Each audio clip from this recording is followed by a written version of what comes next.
Welcome. You've arrived, not anywhere special, really.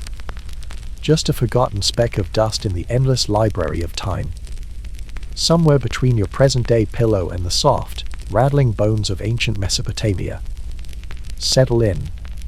Let your breathing slow, your limbs loosen, and your eyes close, or half close, as they used to say about owls and priests and things that see too much. Tonight, we won't try to understand the world. We'll just remember it. Slowly. Softly. And perhaps with a few questionable smells. Before we drift into the faraway city of Babylon, with its flickering oil lamps, uneven streets, and slightly sour goat milk, let's pause. If you like stories like these, of dust and shadows and civilizations mostly made of regret and barley, feel free to subscribe. Leave a comment. Perhaps something like, I too measure my time with beer. And then, let the rest go. Time is already forgetting you, and that's a relief. Now. You're standing barefoot on baked clay. The air is thick, hot, and carries the scent of something between roasted chickpeas and a broken drain. The city groans quietly, not loudly, no, but like an old man shifting in sleep. Babylon. The year is unclear. It might be 1750 BCE, or earlier, or later. It doesn't matter. There are no clocks yet. Only shadows. And beer. Above you, the sun is more like a punishment than a gift. It pierces the air with golden knives, not the romantic kind. The kind that makes your sweat taste of fear. You squint. Your left foot is slightly more in the shade than your right, and that, bizarrely, is the start of a science. A nearby priest, who may or may not have bathed this week, is squatting near a tall stone pillar. It's casting a thin shadow across a ring of carefully carved lines. He stares at it with the solemnity of a man reading divine poetry, though in truth he is just checking if it's time to start yelling at apprentices. This is your first lesson in Babylonian time. They don't count hours with gadgets or even candles. No. They watch the stick and where its shadow falls. The gnomon, they call it. Though you are too warm and mildly dehydrated to care what it's called. It's a glorified stick, and it tells them when to pray, when to eat, and when to pretend they're busy. The sun moves. The shadow moves. Time, apparently, happens. But not all time is created equal. Summer hours are long and heavy, like a camel's sigh. Winter hours are short, sharp, and suspicious. Nobody trusts winter. It rushes too much. You sit on a small stool that rocks slightly to the left. Someone once carved a S name into the leg, but now it just squeaks. You're waiting. For what, you're not sure. Perhaps for the priest to stop muttering to his gnomon. Perhaps for the barley to ferment. Or perhaps just for the right kind of silence to settle. In Babylon, silence was a rare and overpriced luxury.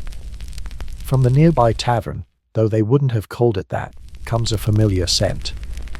Warm, yeasty, a bit sweaty. Beer. Or, more precisely, a kind of sour barley mash strained through cloth that once doubled as a funeral shroud. It's served in large clay jars with straws long enough to make eye contact uncomfortable. Time, you see, isn't just measured by the sun. It's also measured by beer. Not metaphorically. Literally. Workers are paid in it. Priests bless it. Children accidentally drink it and fall into canals. When the shadows grow to a certain length, it's not just time for prayer, it's time for beer rations. The beer is thick. Like soup with ambition. You try a sip. It tastes like something that's been left in the sun for exactly as long as the shadow told them to. It is slightly fizzy, but not in a joyful way. More like defiance. A beverage that dares you to enjoy it. And yet, it soothes you. Or perhaps it's the heat stroke. Either way, your body slumps slightly forward, elbows resting on knees that don't quite approve of this posture. You stare at the ground. It stares back. Dusty, cracked, with the faint outline of a sandal long gone. Someone walked here once. They probably complained about taxes. Some things are eternal. A dog barks in the distance. No one reacts. The dogs here are more concept than creature. They drift through alleys like ghosts made of fur and confusion. Occasionally, they chase goats. Mostly, they chase dreams. The priest sighs. He stands. The shadow now touches the fourth line. That means something. You forget what. Probably not important. People start moving, slowly, like figs sliding down a hot wall. Somewhere, someone drops a jug. It shadows with the resigned tone of pottery that never wanted to live. And there you are. In the center of a city that believes in math, magic, and moist clay tablets. A city that tells time with shadows and beer. Where your worth is calculated in measures of fermented barley and your future is read by how far the sun runs from a stick. You breathe in. The air tastes like old bread and divine disappointment. You close your eyes. Just for a moment. Not to sleep. Not yet. But to drift. To float back through a world that once was, and still echoes somewhere in the corners of your own quiet moments. The gnomon's shadow stretches. Time passes. Or maybe it doesn't. In Babylon, that depends on whether someone remembered to record it on a tablet. You don't mind. You are dust, and you are soft, and you are forgotten, in the most peaceful, blessed way. You are awake again, though just barely. Not with clarity, but with the gentle confusion of someone who has been staring at the same patch of sun-baked wall for too long. The kind of awareness that arrives slowly, like a donkey trying to enter a temple through the wrong door. You do not stand. That would require effort. Instead, you remain seated, skin sticky, bones uncertain, spirit neutral. Somewhere to your right, a man is counting barley by muttering to himself and moving small pebbles between lines scratched in a wooden board. He looks proud, though his beard is stuck to his lips with sweat. You are unsure what he is calculating, but he seems to think it's important. Perhaps it is. Or perhaps it is just how he marks the time until his next beer. You glance again toward the shadow. It is thinner now, sharper, like a blade drawn by someone who wants attention but not confrontation. Noon. Or close enough. In Babylon, nobody owns a wristwatch. The sky is your master, the sun your cruel employer. Time is told with angles and intuition, not alarms. Your stomach growls. It's not hungry, exactly. Just lonely. You look toward the edge of the square, where a group of young boys are chasing a chicken that refuses to believe in fate. A woman leans against a crumbling wall, chewing something unidentifiable but clearly chewy. She is watching the boys with the vague amusement of someone who remembers being free and is now simply married. It is time for the midday rest, though no one rests particularly well. The heat is like a blanket made of hot sand and regret. You wander toward a shaded area beneath a low awning of woven reeds. It smells like mildew and secrets. Someone has spilled lentils. They crunch underfoot like small judgments. A man lies nearby. His eyes are closed, but he is not asleep. He is listening, not to you, but to the way the breeze carries the sound of goats fighting over a stick. He does not move. You do not disturb him. He might be a poet, or a tax collector, or simply someone who lost interest in standing up. A small child runs past, barefoot, laughing, wearing a tunic that was clearly meant for a smaller sibling or a larger doll. She waves at you. You wave back, unsure why. There are no introductions in Babylon. Only acknowledgments.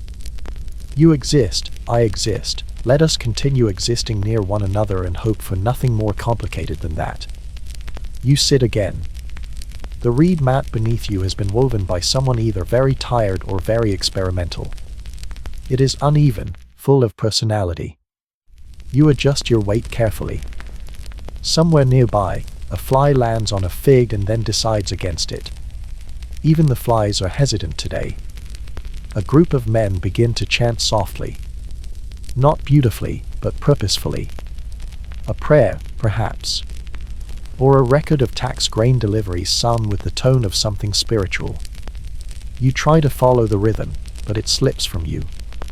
The words are old, older than memory, and delivered with the dry authority of those who believe repetition is the key to holiness.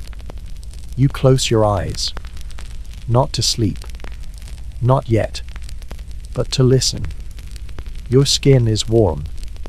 Your thoughts are slow. The chanting mixes with the buzzing of insects, the clatter of pottery, the low moan of wooden carts turning too sharply. A dog coughs. A woman sighs. The world continues with or without your permission. You think, briefly, about the modern world. You remember notifications, deadlines, traffic. In Babylon, none of these exist. Instead, there are scribes who forget to record your name correctly, priests who confuse your dreams with someone else's sins, and clay tablets that crack in the sun before anyone reads them. It is, somehow, better. Or not better, simpler. Your only duty is to survive the sun, observe the shadow, and not spill the beer. Someone nearby opens a jar. The cork squeaks. It smells of pickled dates and pride. They eat in silence. No forks. No conversations about protein. Just fingers, teeth, and ancient customs. You are offered a small bite of something. It is brown. You accept. It tastes like history, dry, a bit salty, slightly apologetic. You choose slowly. It stays with you longer than expected. Another shadow passes over you. Not from the gnomon, but from a bird. A crow, perhaps. Or a vulture with identity issues. It glides across the sky, ignoring you entirely. That, you think, is power. To exist above the rules of barley and time. The chanting has stopped. The men are gone. Or maybe they were never there. You look around. The square is quieter now. Less movement. More stillness. The kind of hush that falls not because anything is over, but because nothing new has begun.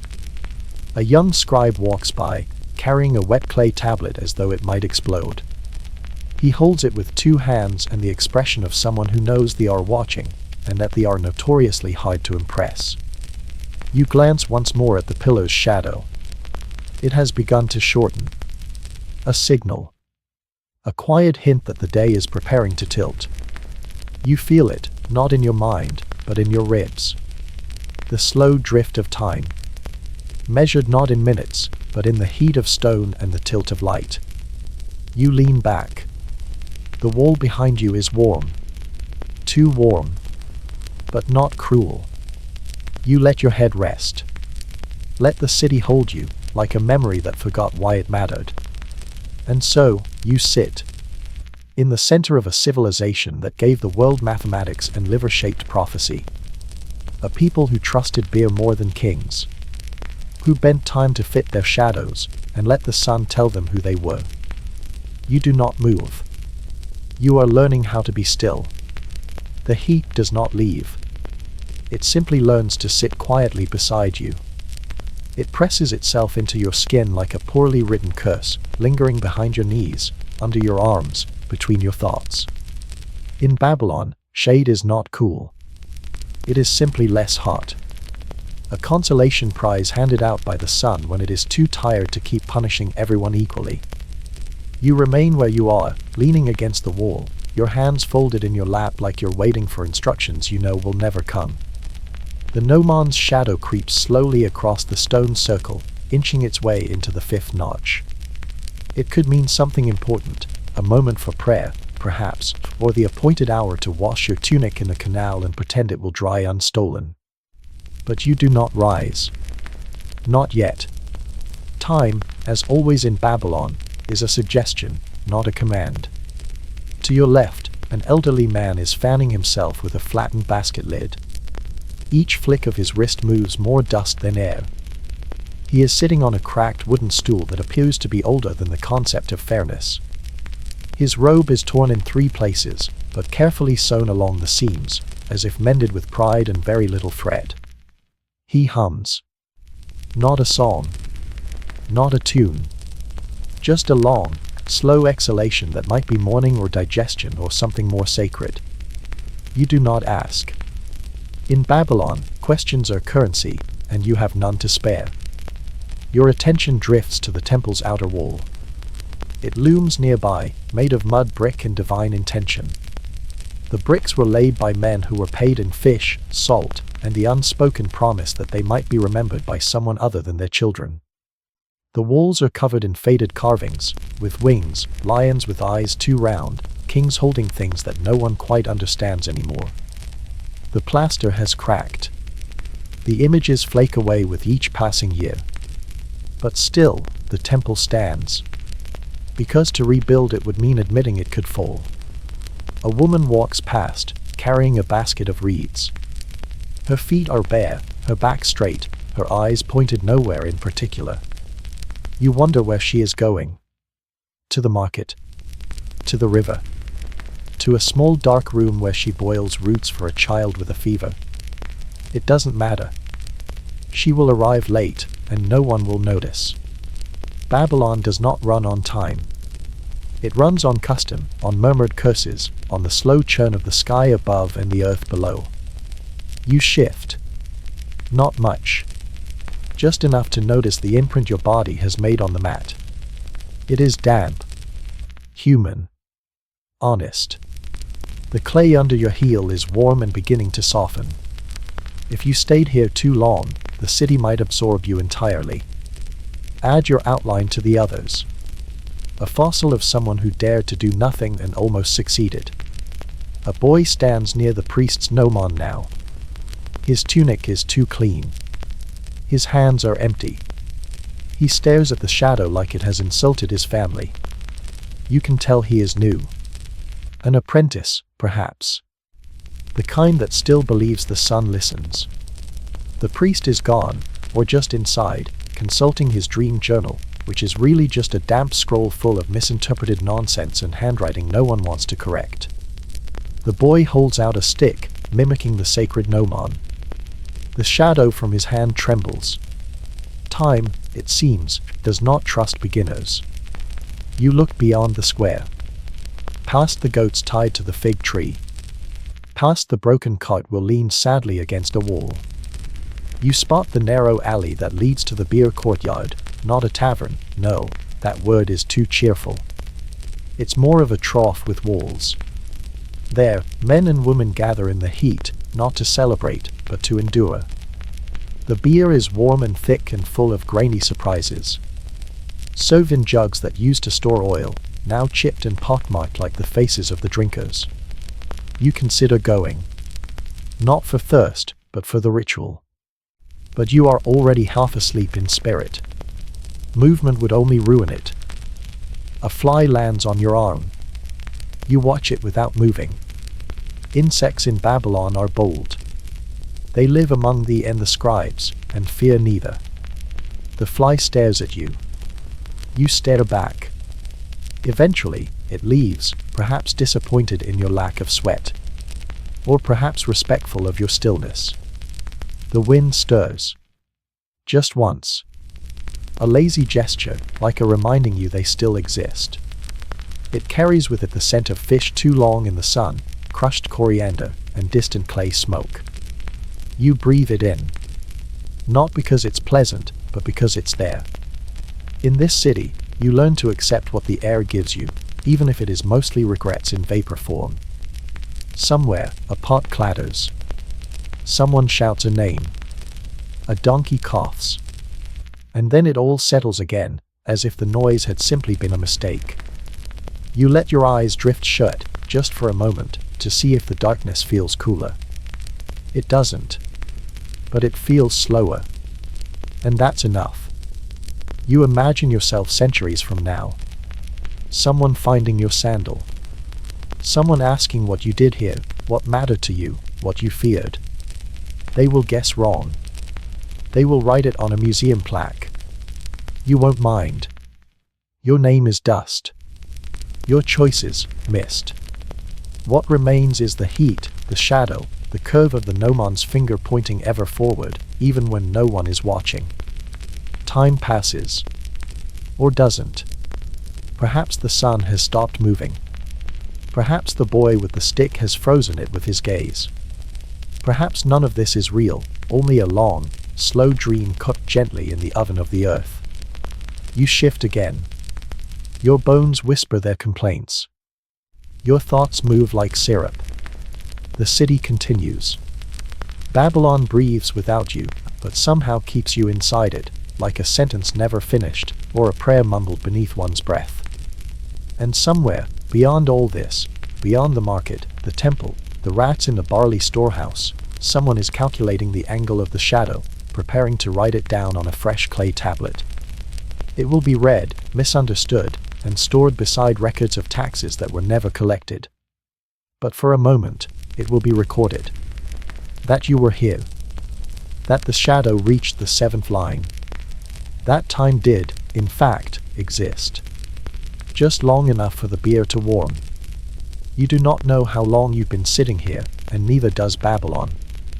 That is the comfort of this place. It never asks you to count. The sun does what it wants. The priests pretend to follow. The rest of the city shrugs and measures life by how many ants fall into the lentils. Your eyes drift toward the gnomon again. Its shadow has thickened, as if it, too, has grown tired and is ready to lie down. Across the square, a man in a faded ochre robe walks in slow, deliberate zigzags.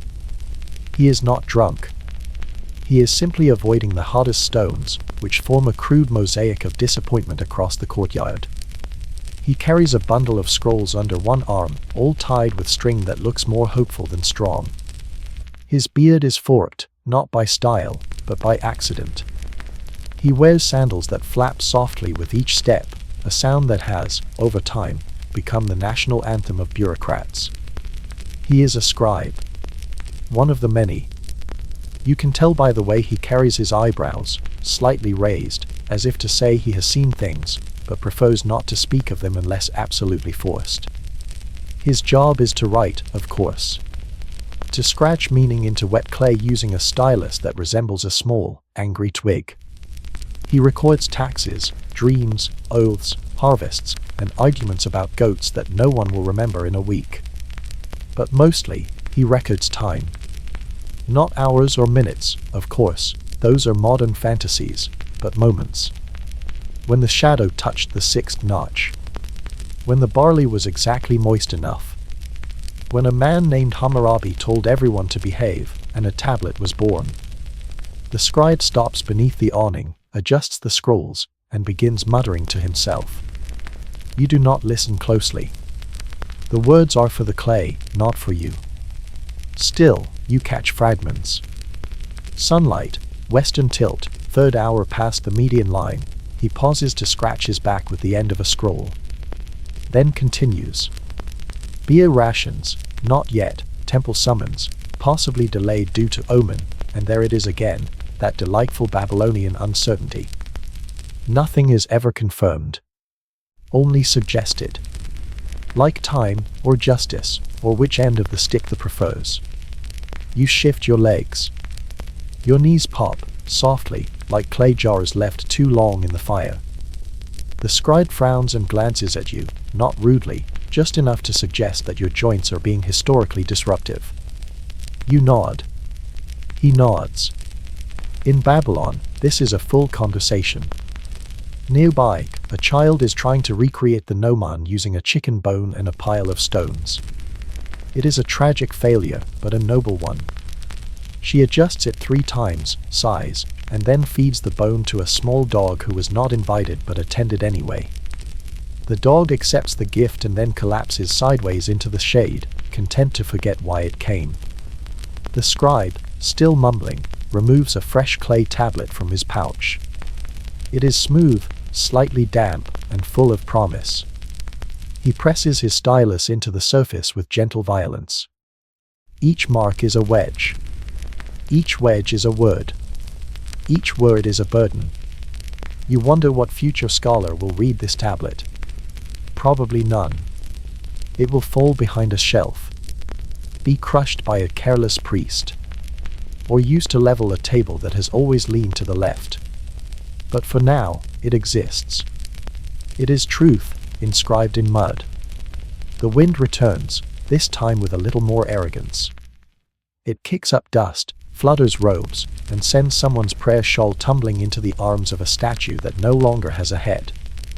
The head fell off years ago, during an incident involving wine, a goat, and a philosophical debate that ended with finger-pointing in mild exile. No one talks about it now. The statue watches the square in silence, as all statues must, holding a chipped sword and half a bird. You close your eyes again, briefly. The sun is lowering. The gnomon's shadow stretches further. A long, accusatory finger crawling toward the edge of the courtyard like it's trying to escape. You wonder, not for the first time, who invented this. The pillar, the shadow, the counting. Who decided that light and dark could be measured, that time could be read like a recipe? Was it a man in need of control? A woman trying to end an argument? Or a child who noticed that long shadows made the goats walk faster? Your thoughts drift, as they always do here. You remember your own time, digital numbers, flashing screens, clocks that buzz, beep, update themselves without asking. And you feel a strange affection for this old system, this lazy sundial and its endless patience. Here, nothing reminds you to hurry. Nothing scolds you for drifting. You are allowed to be, in the simplest way possible, existing among shadows and barley. A jug is passed to you. Without asking. Without ceremony. The beer inside is thick, lumpy, and just slightly warm. It smells like bread and regret. You drink. It does not refresh you. But it calms the part of your mouth that misses water. The priest has emerged again, scratching his neck and looking mildly confused by the length of the shadow. He squints. Grunts. Nods. He seems to agree with something only he heard. Perhaps a voice from there. Perhaps his stomach. And now, slowly, the scribe stands.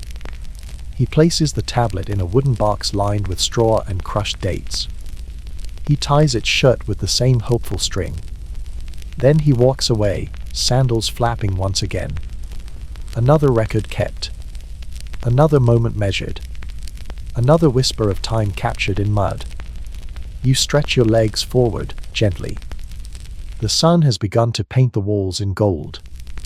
A soft, tired gold. The kind that doesn't shine, but hunks. Babylon is quieter now. The market is closing. The goats have stopped complaining. Even the gnomon seems to lean slightly, as if preparing for sleep. You are still here. Unmoving.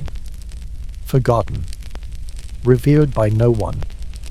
And yet, you have witnessed the passing of the afternoon, the slow shift of the shadow, the ritual of the scribe.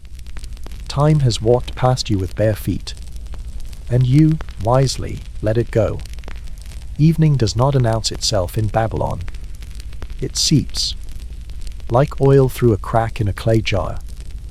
Like memory. Like doubt. One moment, the courtyard is full of light, and the next, it's just less. Not darkness, not yet, but a kind of surrender. The air loses its teeth. The sun no longer shouts. It whispers. You feel it most in the backs of your arms, where the sweat is now dry, where the heat no longer bites but lingers, embarrassed by its own boldness. You stand slowly. Or perhaps you only imagine standing. It's difficult to tell, because your limbs have become part of the scenery. dust and cloth and half-forgotten prayers. But eventually, something shifts. You walk past the gnomon, which now casts a long, thin line across the temple steps like a sleeping death's finger. Past the stone basin, filled with water that is mostly birdbath and occasionally holy. Past the man who has not moved in hours, who may be meditating, napping, or simply practicing the noble art of existing with absolutely no expectations. The street beyond the courtyard is narrow, winding like a thought you're not sure you want to finish. The stones beneath your feet are uneven, shaped not by intention, but by generations of sandals, carts, goats, and rain. The walls on either side loom with quiet confidence. They are made of brick and memory, patched with straw, smeared with old ash and even older graffiti. Names of lovers. Symbols of curses scratched in haste and forgiven in silence. The city speaks in these marks, though no one listens anymore. A group of women walk ahead of you, carrying baskets on their heads. Their steps are sure, even as the light disappears. You follow them at a respectful distance, as is custom. You are a guest here, even if you were born here. Everyone is a guest in Babylon, including the kings. Especially the kings. The women turn left. You turn right. Into a quieter part of the quarter, where the smell of fish has faded and the scent of herbs begins. Someone is cooking something. Lentils, probably. Or stewed onions. Maybe garlic boiled until it becomes more concept than food. You breathe it in. It's not pleasant, but it's real. That's all you want now, realness. And a place to sit. You find a wall. Not special. Just available. And you sit. A boy nearby is playing with a handful of carved sticks, whispering to them like they're tiny soldiers or half-interested. He glances at you, then returns to his game. You do not interrupt. You are merely part of the background now. Another piece of the evening landscape. Like the tilted door frame. Like the stray cat licking its own foot with dramatic intensity. Someone nearby is singing. A low, slow tune. Not cheerful. Not mournful. Just ongoing. A psalm without a destination. The kind of melody sung while waiting for lentils to soften, for goats to return, for decisions to make themselves. The voice is cracked. Honest. You do not know the words, but you understand them anyway. A small lantern is lit beside a doorway. Its flame flickers with the determination of something that knows it will be blown out soon, but dances anyway. Its light catches the edge of a jug. The jug is cracked. A thin line runs from its lip to its belly, like a scar earned in silence. You wonder how many times it has been used. To carry water. To spill beer. To hold flowers that never arrived. There is a man 2 doors down, sharpening a knife on a stone. Slowly. With care. Not because it is urgent, but because it is something to do. His eyes are not focused. His hands know what to do without him. That is the true gift of old cities. The body remembers when the mind wanders. He hums. A different tune from the singer. But they do not clash. Babylon is full of sounds that do not argue. You lean your head back. The wall behind you is still warm from the day. It radiates a kind of ancient apology. Sorry for the dust. Sorry for the heat. Sorry for the years that passed without asking permission. You accept the apology. You have no choice. A pair of sandals slaps softly past you. Their owner carries a bundle of herbs wrapped in cloth. His robe is stained in 3 places. One looks like oil. One like blood. One like something that has been forgotten too long to identify. He nods at you. You nod back. There is no reason. But then again, in Babylon, nothing needs a reason. You are here. I am here. The sun is not. That is enough. The stars begin to appear. Not all at once. They arrive hesitantly, like guests at a poorly planned feast. One here. Two there. Then a handful. You look up. The sky is darkening, but not yet dark. The in-between hour. Sacred to no in particular, but revered by all who are tired. You are among them. Someone strikes flint. A spark. Then fire. Then a slow cheer, not from joy, but from relief. The kind of cheer that says, "Ah yes, we have survived the sun again." The fire grows. It casts strange shadows on the walls, makes everyone look older, wiser, or slightly possessed. You prefer the dark. You remain still. Your body is tired.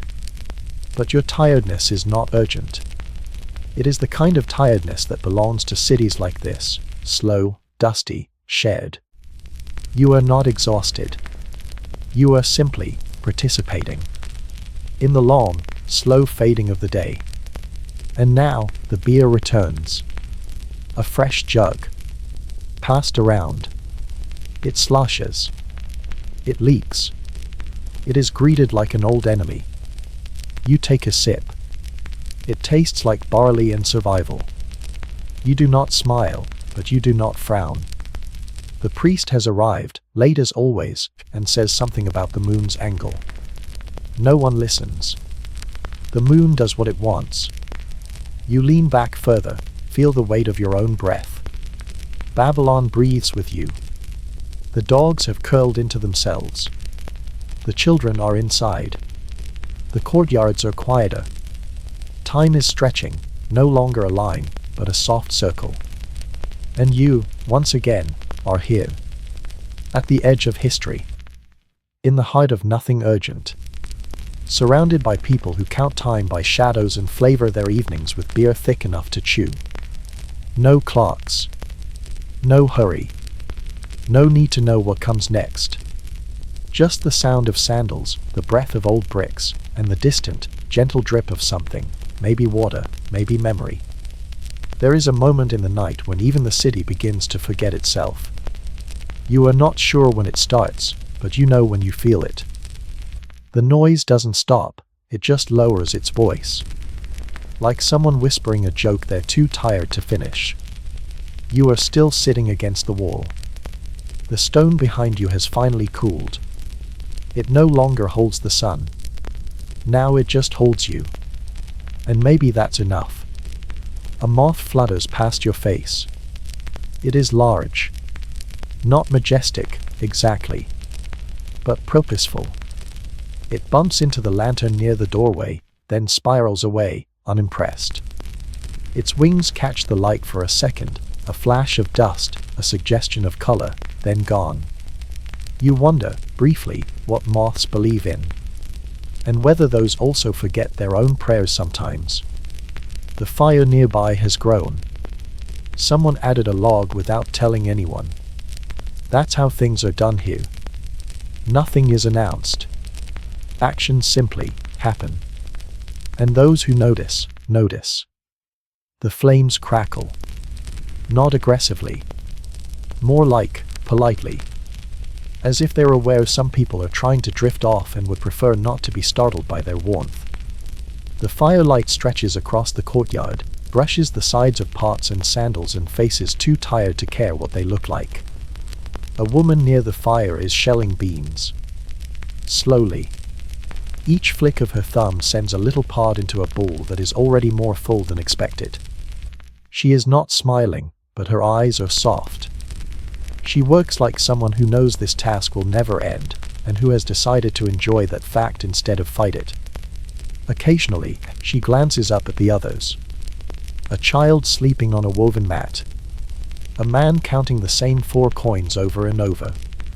A dog that may or may not be dead but is certainly not worried about it. No one speaks. Not because they are angry or distant. Just because words take effort. And effort is a morning thing. Now is a time for listening. To the wind. To the clatter of spoons. to the creak of a beam in a roof that has been thinking of collapsing since last spring, to the occasional, distant cough of someone who never fully recovered from last winter's bad decision. You look down at your feet. They are dusty, cracked, slightly swollen. You do not recognize them as yours. They belong to someone else now. Someone older. Someone who's been sitting here longer than memory. You do not mind. Feet are not for recognition. They are for holding you up. And now, they hold you down. A priest walks by. Not the same one from before. This one is younger, slimmer, with eyes like someone who once saw something important and now pretends it was just a cloud. He carries a small wooden bowl filled with ashes. He stops at the corner of the square, dips a finger into the bowl, and draws a symbol on the wall. It is crooked. He frowns. Wipes it. Draws it again. Still crooked. He sighs and walks away. The wall accepts the mark, just as it has accepted every other disappointment. You shift your weight. Not because you want to move, but because your bones have begun muttering. The mat beneath you crackles softly. A piece of straw stabs your thigh, but not enough to be persuasive. You remain seated. The stars have grown bolder now, peeking between the clouds like gossiping neighbors. You count 6, then lose track. Somewhere, a goat sneezes. No one says bless you. A breeze lifts the hem of someone's tunic. They grab it, mutter, then let it go again. Modesty in Babylon is like water in a cracked jar, always trying its best. You scratch your arm. A mosquito buzzes near your ear. You blow at it gently, hoping to send it towards someone holier. And then, something rare happens. Laughter. Real laughter. Not loud. Not disruptive. But full. A woman near the fire says something. You didn't catch it, and the man beside her laughs. He bends forward, covering his mouth, shoulders shaking. Others smile. No one asks what was said. That would ruin it. In Babylon, jokes are not shared. They are overheard and treasured in silence. The beer jug makes another round. This time it's thinner, more watery. Diluted by someone who thought they were clever. It doesn't matter. No one drinks it for the flavor. It is a ritual now. A thing done because it has always been done. You take your sip. It is warm. It is bitter. It is familiar. Like an uncle who tells the same story every visit. You lean your head back again. The sky is almost fully black. The moon hangs crooked. As if drunk. As if unsure whether it wants to bless this place or simply observe. You feel it watching you. Not judgmentally. Just bemused. The moon in Babylon has seen things. Things you wouldn't believe. And things you absolutely would. Someone coughs. Someone shifts. Someone begins humming the same song from earlier. The night wraps itself tighter around you, like a blanket that smells of fire and figs and decisions you didn't make. You feel sleep approaching. Not as a rush, but as a tide. Slow. Relentless. Kind. The kind of sleep that doesn't ask questions. That doesn't need reasons. That simply folds itself over you and says, yes. Now. But not yet. There is still the city. Still the soft groan of wood. Still the shadow of the gnomon, now melted into nothing. Time has given up for the day. You should, too. But for now, just sit. Just breathe. Just be. Let the city keep you. Let the night carry you. Let the fire fade gently, like the last dot you forgot to finish. There is a silence in Babylon that does not belong to the absence of noise. It is not the kind of silence you find in a library or a forgotten tomb. It is a silence that breathes. That shifts. That carries with it the weight of thousands of unfinished stories, packed tightly into mud brick walls and alleyways too narrow for horses.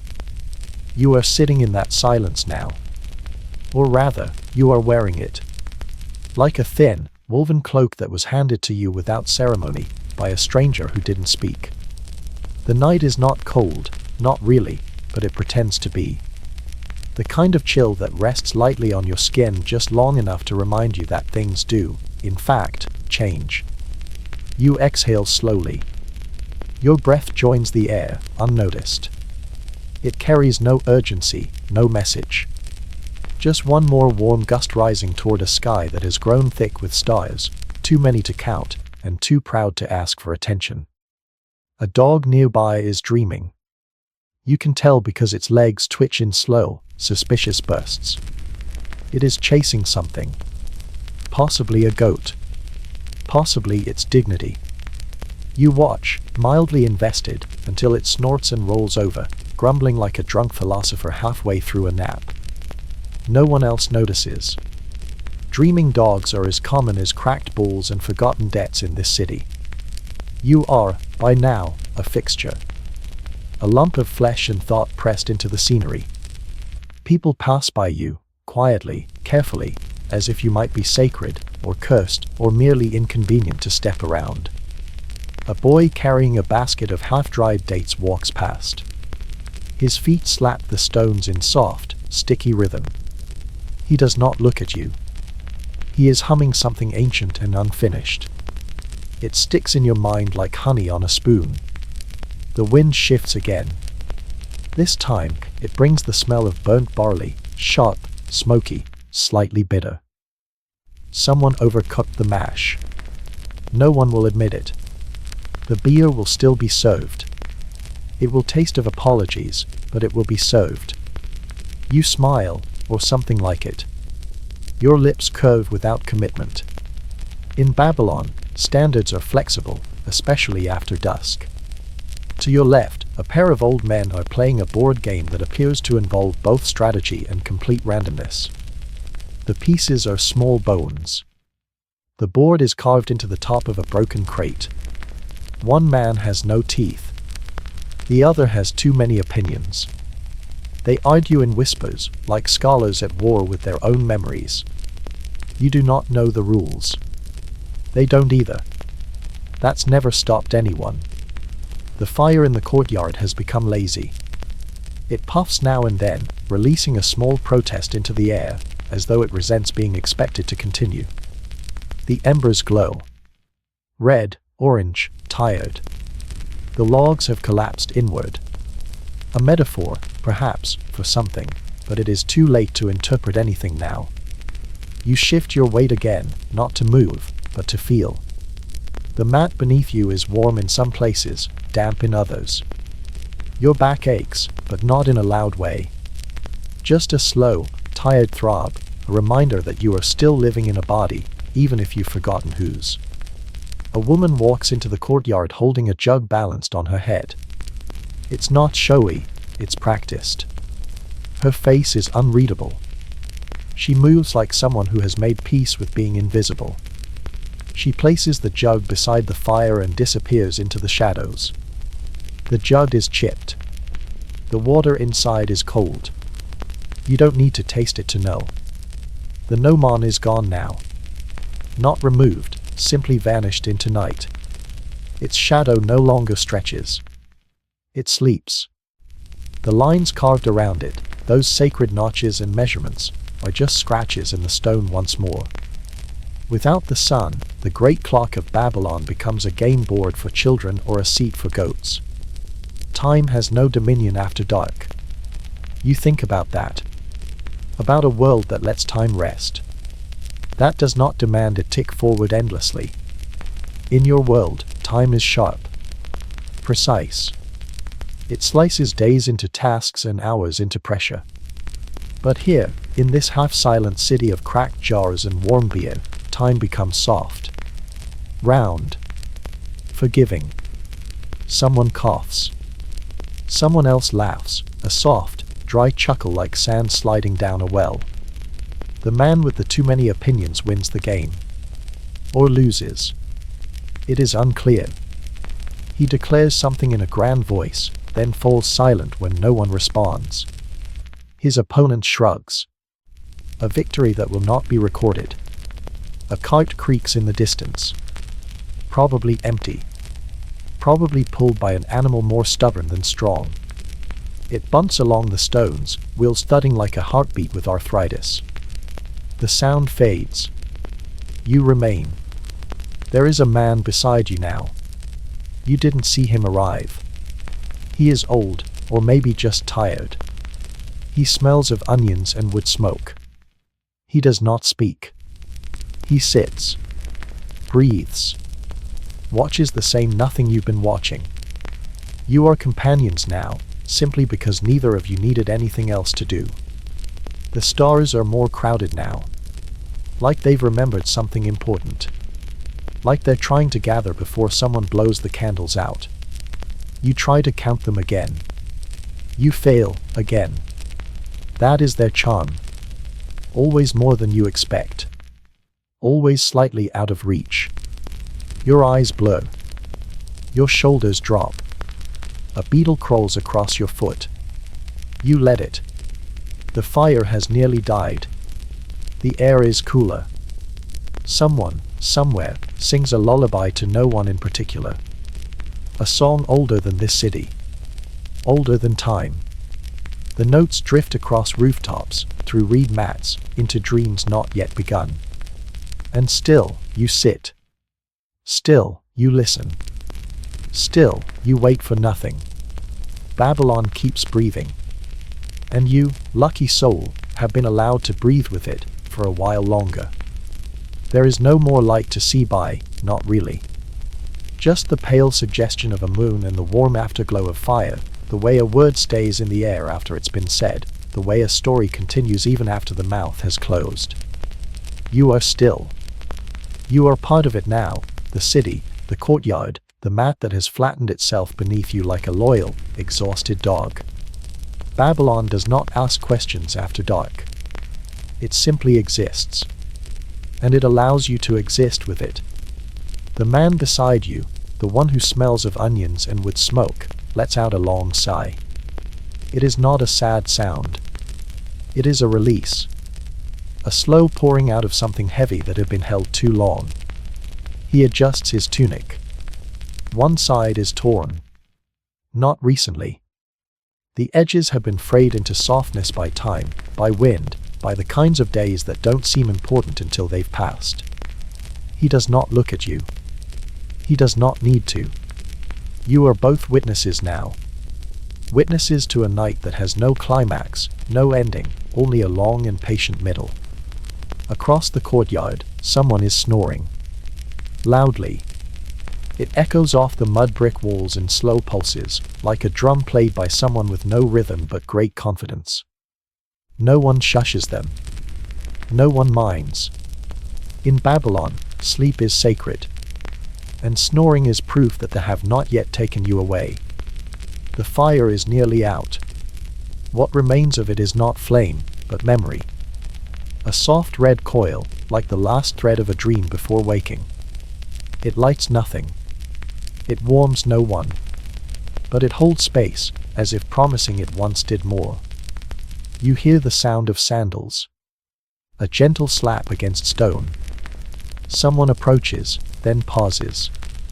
You see only their shape, thin, punched slightly, carrying something under one arm. A small jar. A bowl. A child. You can't tell. They move slowly across the square and disappear down the alley behind the temple, swallowed by the dark. They do not speak. They do not look around. They do not return. A frog croaks nearby. Then another.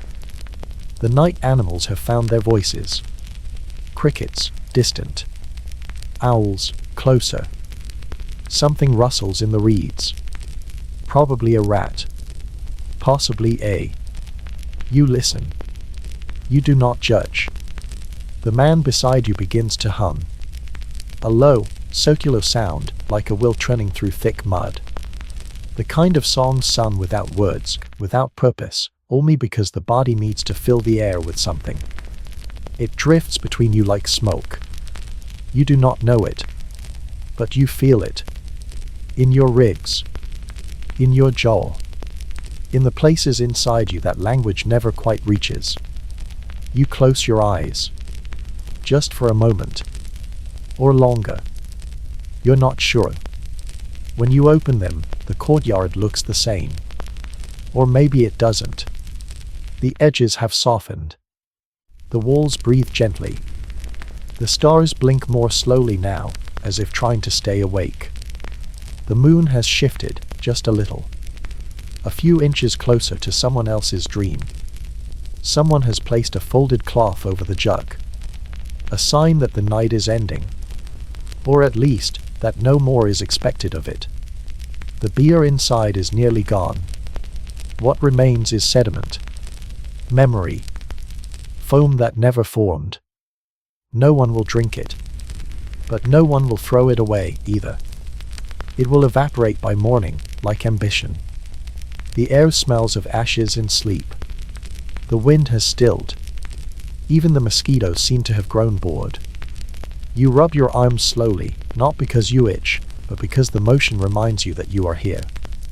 That this body is yours, even if you've forgotten how to use it. Somewhere, a man is whispering. To himself. To his. To a crack in the wall. You do not need to hear the words.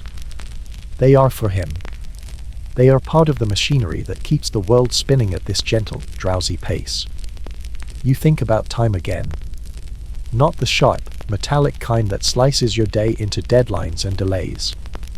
But this kind. The Babylonian kind. The kind that drips. That loops. That pauses beside you like a friend who doesn't mind being ignored. You have not checked the sun in hours. Because it is gone. Because it does not matter. Because nothing urgent ever happens in this square after dark. A child cries once, then falls silent again. A mother murmurs. The city breathes. You feel your own breath matching its rhythm. Slower. Softer. Less like a task and more like a gift. You lean your head against the wall. It does not resist. It welcomes you, gently. The bricks are warm. Still holding the heat of 1,000 afternoons. You imagine they are whispering to each other about you. This one has lasted, they say. This one sits well. This one listens. You are honored. The stars shimmer now, not because they are moving, but because your eyes are beginning to soften around the edges. Everything looks like a painting half finished. Like the day never quite ended. Like the night never quite started. The city makes no promises. It has no grand lesson. It offers no reward. Only presence. Only the chance to sit in its slowness. To watch time unspool itself like old thread. To drink something strange. To listen to sandals. To become unimportant in the most peaceful way possible. You feel sleep hovering, not falling upon you, not dragging you down, but joining you. Sitting beside you. Wrapping itself in your mat. Breathing when you breathe. And you let it. You let the thoughts blur. You let the city hold you. And you let Babylon disappear, just for now. It is now the kind of hour that feels like the edge of something. Not quite the middle of the night, and not yet the beginning of morning. A space between two thoughts. A breath held a little too long. Babylon, even in its sleeping form, seems to know this. The walls lean inward, the streets hollow themselves of footsteps, and the breeze, if you could still call it that, becomes something more like a sigh. The last sigh of a long, worn day that no longer wants to be remembered but will never quite disappear. You are still in the same place. You haven't moved, not really. And yet everything around you has. The man who sat beside you, the one with the smell of onions and with smoke, has shifted just enough to become part of the background. A shape. A texture. A presence that no longer needs defining. He breathes evenly now. You imagine he is asleep, though his eyes never fully closed. Or perhaps they did, and you missed it. In this light, or lack of it, everyone looks the same, tired, softened, quietly dissolving into the architecture of the evening. The stars above you are brighter now, or maybe your eyes have grown darker. The night sky has pulled its cloak tight, leaving only slivers of light to trickle through. A few clouds drift slowly, like they've forgotten where they were going and are now embarrassed to be late to nothing in particular. The moon has moved, casually, like a ruler walking through a room where no one dares look up. You sense it above you, judging nothing, remembering everything. Far down the alley, someone drops something. Clay on stone. A sharp crack, followed by the pause that always comes afterward, the city waiting to see if anyone will yell. No one does. The silence returns, quickly and without apology. The broken object, whatever it was, has now become part of the street. One more shard. One more ghost of usefulness. You press your fingers into your lap. They feel distant. Slightly numb, not from pain, but from having been forgotten. You've gone quiet inside yourself, like a room with the candles blown out, but the warmth still lingering. You don't think anymore. Not properly. You remember things sideways. Fragments. A smell. A word. A pattern on a bowl you saw this morning. A woman's laugh you didn't understand. The shape of the shadow when it touched the 7th line on the gnomon. That was the last time anyone knew what time it was. Now, the city floats. No clocks. No rhythm. Just the slow turning of a world too old to care. The priests are gone. Or at least, invisible. Their prayers have ended. Their scrolls rolled and tucked beneath sleeping arms. Their incense burnt down to ash and forgotten scents. The temple itself looms nearby, still grand, still cracked, still pretending not to listen to the people sleeping against its outer wall. Somewhere inside it, in some chamber full of echoes and oil lamps, lies a statue. Carved in the image of a no one has seen but everyone claims to understand. Its face is stern. Always. Because smiling is not divine, apparently. But you think, just for a moment, that if that could see you now, if he truly watched all things, he might lower his head slightly. Not in pity. Not in love. But in recognition. Your eyes close, but your mind does not yet fall. It drifts. It floats over rooftops and broken steps, into courtyards where people lie curled on mats, using their own arms as pillows. You see them. The quiet sleepers of Babylon. A woman with a baby pressed close to her chest, both breathing as one. An old man curled around a sack of onions, whispering numbers in his sleep. A teenager with ink-stained fingers and dreams full of stories he'll never write down. You see them all. And none of them see you. There is a quiet trickle of water somewhere. Not a stream, those belong outside the city, but a leaky jug, or a cracked gutter, or maybe just the sound that water makes when it decides to stay a little longer. It drips in time with your thoughts. You imagine it is speaking to you. One drop says remember. Another says forget. Another says rest. Another says nothing. The insects begin again. Their chorus is soft, but determined. A reminder that life continues, even in the corners. They do not care for your thoughts. They only care for warm places to land. Your ankle, perhaps. Or the edge of the mat. Or the jug that once held beer and now only holds stories. You remember a sentence. You don't know from where. A fragment. A whisper. Something about how time was once and then a tool, and now a prison. You're not sure if it's true. But it makes sense in this moment. In a city that measures time with shadows, then forgets it entirely at night. Your body slumps slightly forward. Not in collapse. In surrender. Your neck bows. Your hands fall loosely to your sides.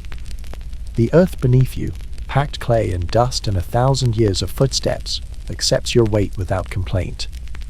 You think of all the others who've sat here, laughed here, waited here, died here, and suddenly you feel very small. But not in a sad way. In the way a drop of water is small, but part of an ocean. There is a man 2 courtyards away who is singing. Not well, not loudly, but sincerely. A song with no beginning and no end. Something circular. Maybe to lull his goats. Maybe to lull himself. You let the sound find you. It settles into your ears like a blanket. A song you've never heard, but always known. You are not alone. You are not important. You are exactly where you are meant to be, unnoticed, unbothered, untouched by urgency. Babylon surrounds you, not with arms, but with silence. A silence that holds everything. The weight of days. The laughter of children. The scent of burnt barley. And now, sleep stands behind you. Close. Patient. It does not ask for permission. It waits. It leans in slowly, like a friend with no news, just comfort. You are ready. Or nearly. But first, one more moment. One more breath in the stillness. One more heartbeat shared with a city that has forgotten time and remembers only the rhythm of rest. You haven't moved in what feels like centuries. Your limbs are somewhere near you, but they've long since given up on attention. The air around you is thick with the stillness that only comes when a city stops pretending it matters. Babylon, in its fullness, has curled into itself like a sleeping animal. The alleys are quieter now than you thought possible. Not silent, no, silence is too complete for this place, but full of little sounds that don't demand anything from you. The rustle of a woven mat as someone shifts in their sleep. A soft thud as a clay bowl settles deeper into the dust. A murmur, not quite a voice, not quite a breeze, as the last of the temple oil burns itself out. You don't know the time. You don't want to know the time. The idea of a number, of anything as sharp and definite as a digit, feels like an insult to this moment. The only measure that matters now is how far you've sunk into the mat, how long it's been since your breath caught on anything. There is a small group of people huddled near a wall opposite you. You hadn't noticed them before. Maybe they weren't there. Maybe they just emerged from the dark like figs from a cracked jar. They aren't talking. They aren't praying. They aren't even particularly awake. They're just gathered. For warmth. For presence. For the comfort of being near others who have also accepted that nothing more will happen tonight. One of them, a woman with hair like frayed rope, unwraps a cloth bundle and begins to chew something. A root, perhaps. Or dried fish. The smell travels slowly, a sour, salty whisper. You inhale it without judgment. The scent joins the others, smoke, dust, clay, sweat, and that strange sweetness that seems to linger in Babylon at night. You've never identified it. Some combination of fig, dirt, and hope. You shift just enough to feel the stiffness in your hip. Your spine answers with a soft crunch. You don't wince. You don't even frown. Your body is no longer something to fix, it is something to sit in, to rest in, like a clay house that leans slightly but still keeps the rain out. You belong to it again, in this stillness. All of it, the tired knees, the dry mouth, the sore shoulders. You and your discomforts have made peace. They no longer scream. They only hum. The stars have shifted slightly. You don't need to look, you just know. The angle of light has changed. One wall is now darker. Another seems to glow faintly, touched by starlight that doesn't quite understand what it's illuminating.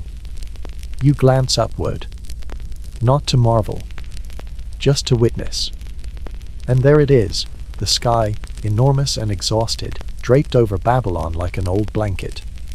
Stars scatter across it with careless beauty. No constellations, not tonight. Just lights. Little truths, all too far away to argue with. You hear footsteps. Slow. Measured. Not afraid, not urgent. They belong to a man carrying a bundle of firewood. You watch him walk across the square, past the burned-out fire, hesitate, and then simply set the wood down and walk away. No new fire is lit. The logs remain where he left them, a quiet offer for someone else. Or perhaps just a statement, I existed. I carried these here. I tried. You understand that feeling. A rooster crows once. Confused. Premature. The sound rolls across the rooftops like a lie, then dies. No one reacts. Even the animals seem to know it is not yet time. Not yet morning. Just an accidental noise in the still warm night. You blink. Once. Slowly. And in that moment, the entire world seems to tilt. Not violently. Just enough to remind you that it is still spinning, even if you aren't. The earth beneath you is old. It remembers more than it forgets. Your feet, dusty and tired, press against stones worn smooth by footsteps older than your name. You are part of that history now, not written, not carved into a tablet, but lived. Saturday. Breathed. The mat beneath you smells of straw and heat. It creaks softly when you shift. You run your fingers across its edge, feeling the places where it's come undone. Nothing here is whole. Nothing here is perfect. But everything here belongs. Including you. Someone nearby begins to snore. Not the same person from before.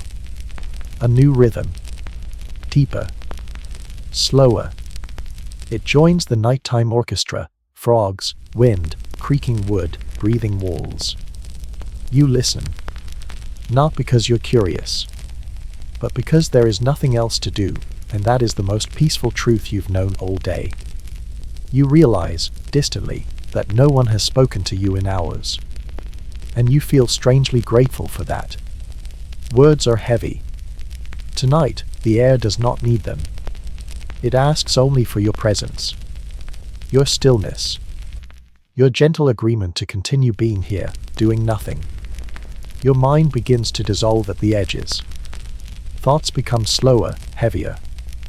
They roll for you like warm water. You are no longer remembering. You are no longer planning. You are simply being. In Babylon. In this moment. In the company of flickering stars, half-finished fires, and the soft weight of your own breath.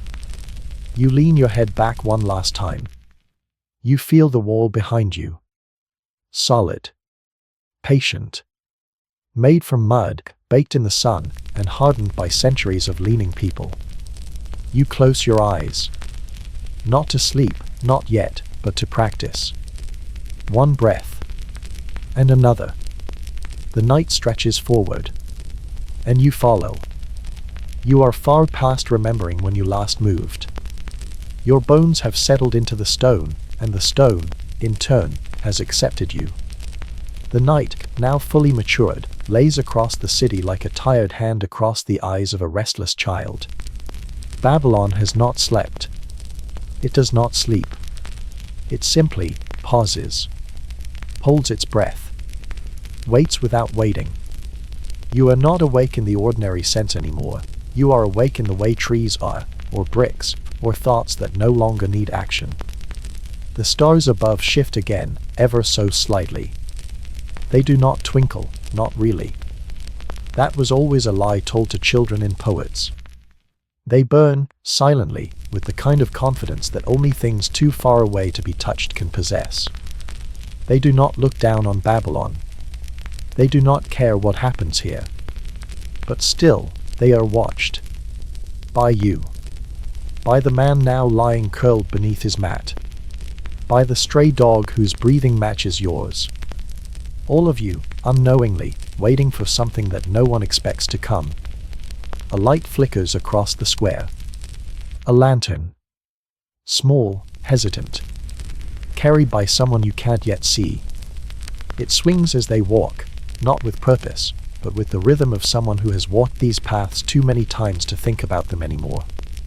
The flame inside dances just enough to cast a shadow of its bearer, long, stretched, distorted.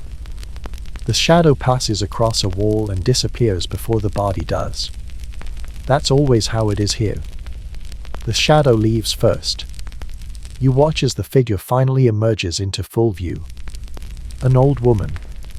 Or maybe not that old. Babylon ages people quickly. She carries a bundle of cloth under one arm and something in her free hand that could be a small jug or just a very tired piece of bread. She doesn't notice you. Or if she does, she gives no sign. Her eyes are half closed, her feet bare and padded with the kind of calluses that tell stories no tablet could ever record. She walks slowly to the far side of the square and sits. That is all. No prayer. No ritual. Just sitting. Perhaps that is the ritual. You find that you like her. Quietly. Without knowing her name or her story or whether she's ever done anything impressive. She sits like someone who has earned the right not to be noticed. She does not ask the night for anything. She simply becomes part of it. The wind returns, briefly. It does not bring a message. Only movement. The kind of breeze that lifts corners of cloth, sends a reed mat shivering slightly, brushes the top of your head like a forgotten blessing. The air smells of ash and old oil. Somewhere, incense still smolders, forgotten in the corner of a courtyard. You wonder how many nights like this have happened before. Thousands, surely. Tens of thousands. All of them slow. All of them woven with the same threads, breath, dust, footsteps, the soft click of pottery, the groan of someone shifting in sleep. These sounds are eternal.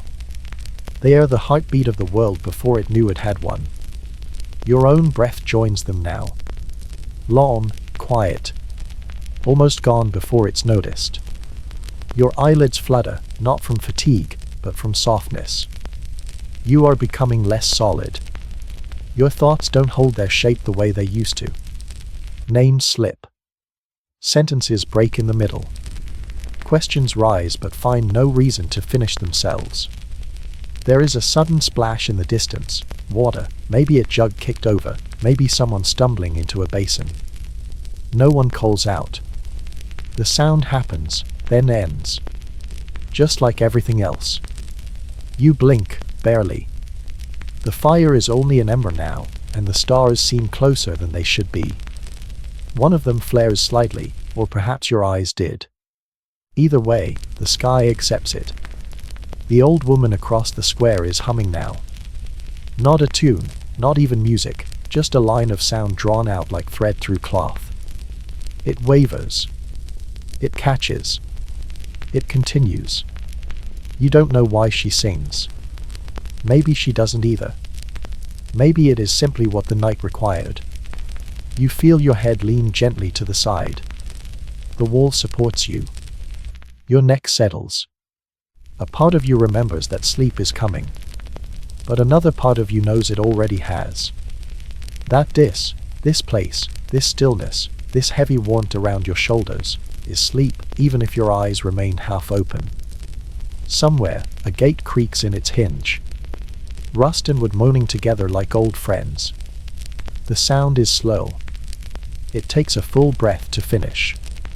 And when it does, the silence that follows feels like silk. You no longer think in words. Just in shapes. Impressions. The curve of the moon as it slips behind a rooftop. The outline of a jug in the dim light. The hollow space between your heartbeat and the breath that follows. This is the language of Babylon at night. The alphabet of rest. You do not dream yet. But the dreams are coming. They wait behind the corners of your thoughts, patient and barefoot. They will arrive like everything here does, slowly, without ceremony, carrying jugs and stories and the smell of something burned. And when they do, you will not resist. You will not wake. You will simply step inside them. As you stepped inside this night. As you stepped inside this city. Quietly. Softly. Unimportant in the most beautiful way. The night deepens, but not in darkness. Darkness is easy. This is something else. A kind of hush layered over hush. The sound of dust settling on dust. The feel of time sitting down beside you, too tired to continue its usual marching. You do not speak. No one does. Even the fire, which once crackled with soft arrogance, has surrendered. All that remains of it now is a round red glow, the kind that lives at the bottom of ash and memory. A glow that promises nothing. And somehow, that promise of nothing is the most comforting thing you've felt in days. You hear a breath, not your own. It's the woman again. The one across the square. She's still humming. Not with melody. Not with meaning. Just with persistence. Her tune has no shape, like fog sliding over uneven ground. She leans forward slightly now, her back curved like the handle of an old spoon, her bundle pressed against her side as if it might float away. Maybe it already has. Maybe this is what holding something in Babylon means, pretending it hasn't left you yet. You watch her for a while. But not in the way you used to watch people. Not with thoughts or questions or hopes. Just with presence. The way one watches the fire glow. Or the moon lean into its own shadow. She scratches her arm, yawns without covering her mouth, and then lies down without ceremony, her head on her bundle, her knees drawn up, her eyes still open. A breeze returns. Faint. Almost shameful. It tiptoes to the square, brushing the ash in little rings around the dead fire, lifting the edge of someone's cloth, stirring the smell of cooked barley long since eaten. It doesn't cool you. But it moves. And that's something. You take it in. Not as relief, but as company. A rat skitters by, a silent blur against the clay wall. No one reacts. Rats are a fact, like shadows and forgetting. It pauses near a bowl, sniffs, decides against whatever it finds, and moves on. You think, just for a second, how brave it must be to keep looking for food when they never promised there would be any. Somewhere to your right, someone whispers. A name, maybe. Or a word only they understand. It's carried half-finished by the air and never lands. You don't follow it. In Babylon, not everything is meant to be caught. The stars above you have stopped sparkling. Or maybe your eyes have blurred. Either way, they seem quieter now. Less alive. Or more so, but in a way that doesn't need to prove anything. You close your eyes for a moment, not to sleep, but to hear better. Without sight, the city breathes louder. You hear the pulse of it, a cough, a shifting foot, a jar being nudged into the corner, a moth hitting a woven reed wall like a thought forgotten mid-sentence. You open your eyes again. The sky is still there. Babylon is still holding you. The mat beneath you is less comfortable than ever, and yet, you could not imagine a better place to rest. It pokes you in 3 places. You know exactly where. And you do not mind. A child across the courtyard rolls over in their sleep. Their mother hums once, then goes silent. Not out of fear or warning. Just, done. As if that hum was the final note of her duties, and now she can stop pretending the night needs anything else from her. You feel yourself become smaller. Not physically. Not with fear. Just smaller, in the way a pebble is small, perfect in its smallness. A thing that doesn't need to change or grow or explain itself. You belong here.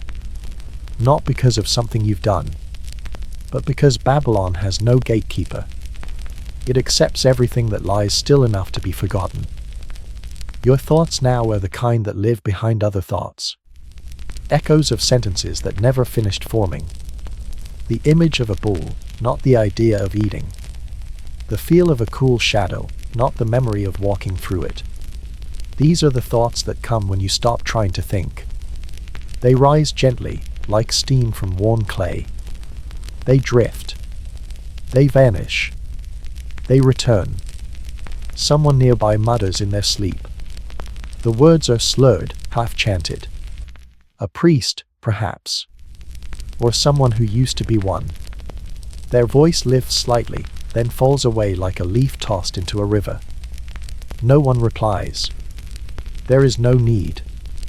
You feel a tightness in your chest, not from sadness or fear, but from the effort of staying upright. So you don't. You let your spine curve. Your shoulders sink. Your chin lowers until it rests against the edge of your collar. You are now a shape. A bundle. A presence without intention. The sounds continue. Quietly. Indifferently. A slow tapping, perhaps a beetle against a pot. A scrape, maybe a sandal sliding across brick. A moan, definitely the wind, or perhaps a shudder giving in to gravity. These sounds are the lullaby now. Not sung. Just present. You breathe in.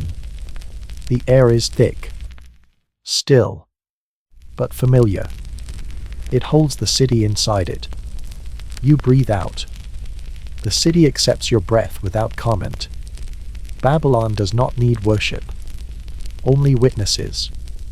Your eyes close again. This time longer. You do not resist. The world does not vanish. It simply dulls. Becomes texture. Becomes warmth. Becomes nothing more than what it already is. And you, once a traveler, once a watcher, once a name, become just one more sleeper beneath the stars of a city that never truly wakes. It is late. So late, in fact, that the concept of late has stopped being useful. There is no hour to name anymore.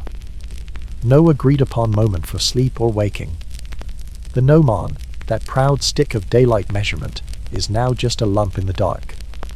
The shadows that used to stretch with purpose are gone, dissolved into a velvet sky full of stars that no longer feel like watches, but like old coins tossed into an impossibly high well. They glint, they flicker, but they ask for nothing. Like everything in Babylon, they are too tired for demands. You are lying back now, not upright as before. The wall behind you is only touching your shoulder, not holding you up. The mat beneath you has become your world. It creaks softly beneath your weight, and that sound, so quiet, feels like the only proof you exist. Your hands lie on your stomach. Or near it. They aren't clenched.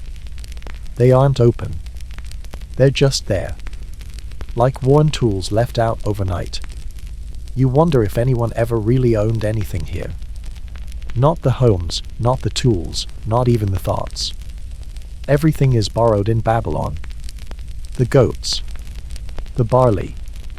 The fire. Even someone says a prayer, and it's the same prayer someone else said 100 years ago, only with different regrets behind the words. You understand now why no one speaks loudly here. They might be asleep. Or worse, they might be awake. The street beyond your square is not silent, but close. A cart rolls by very slowly, its wooden wheels squeaking with the kind of rhythm that suggests no one is steering it anymore. Maybe the donkey has memorized the way. Maybe the cart is empty. Or maybe it's full of dates, stolen or earned. It makes no difference. In Babylon, things have a way of ending up where they need to be, whether or not anyone gets them there. You hear a cough from a rooftop. Sharp, then swallowed. The kind of sound someone makes when they've tried to pretend they're not cold, and failed. The stars pulse a little brighter in response. Or maybe it's your eyelids.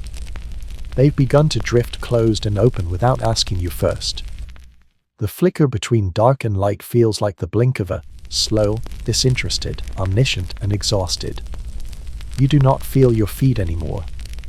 That's not a concern. They are still there. But they are not trying to tell you anything.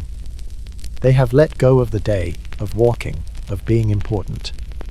Your toes curl slightly, not for warmth, but for memory. They remember standing once. That is enough. Across the square, someone is folding a cloth. You hear it. The soft flap of woven linen being creased in the dark, with hands that don't need to see.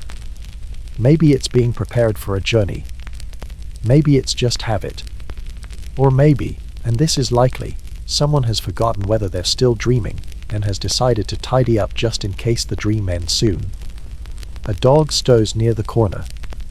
It huffs through its nose, shifts its weight, scratches at the ground, and lies back down in a different shape.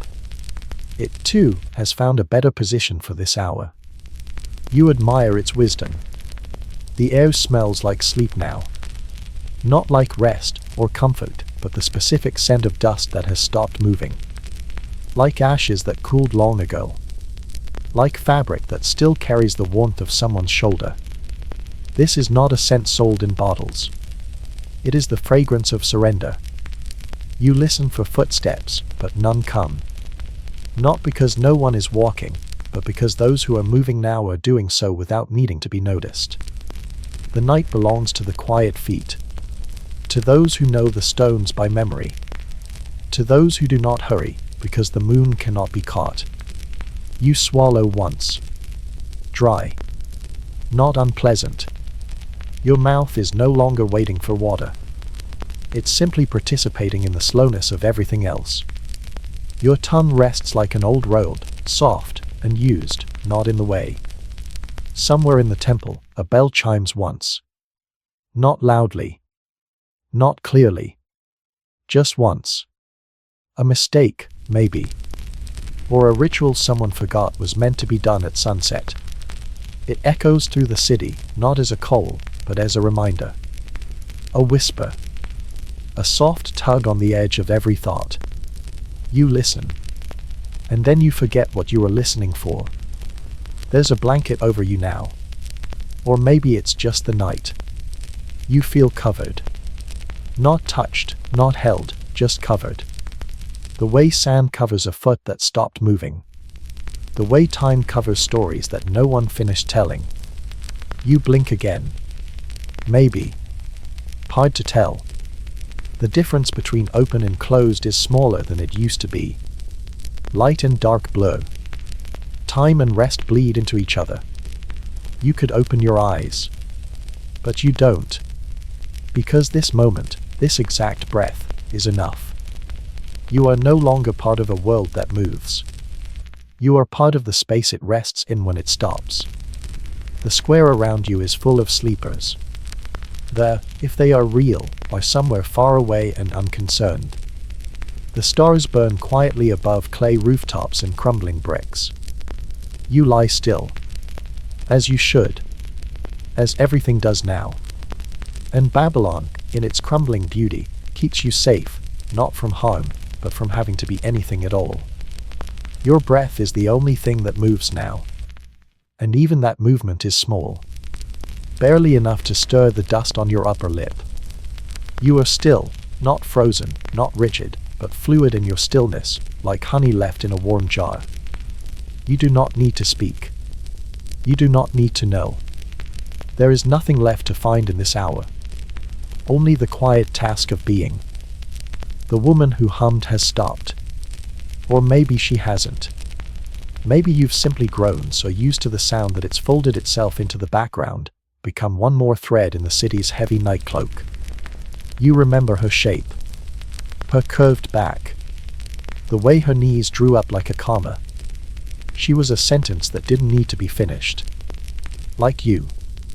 You are no longer lying on a mat. You are part of the mat. Part of the stone beneath it. You feel the earth through your bones, warm in some places, cool in others. You do not name the temperature. You do not compare it. You just let it be. And you let yourself be. In Babylon, even the dirt seems to know what it's holding. The stars have become background now. Not decoration. Not mystery. Just there. Like freckles on the face of the sky. You used to look at them. Now you let them look at you. You feel no need to impress them. They've seen better things. They've seen worse things. They've seen this exact night before. Maybe not with you in it, but someone like you. Another sleeper. Another forgotten thought curled into the belly of the city. Your hands are no longer separate from you. They're not hands anymore, they are softness. Heat. Slight curls of finger beneath folds of cloth. If you tried to move them, they'd probably obey. But they don't expect to. They are content in their irrelevance. A sound drifts across the courtyard. The delicate scrape of a pot lid being removed. The soft slosh of water poured slowly into another vessel. Someone is still awake. Or half awake.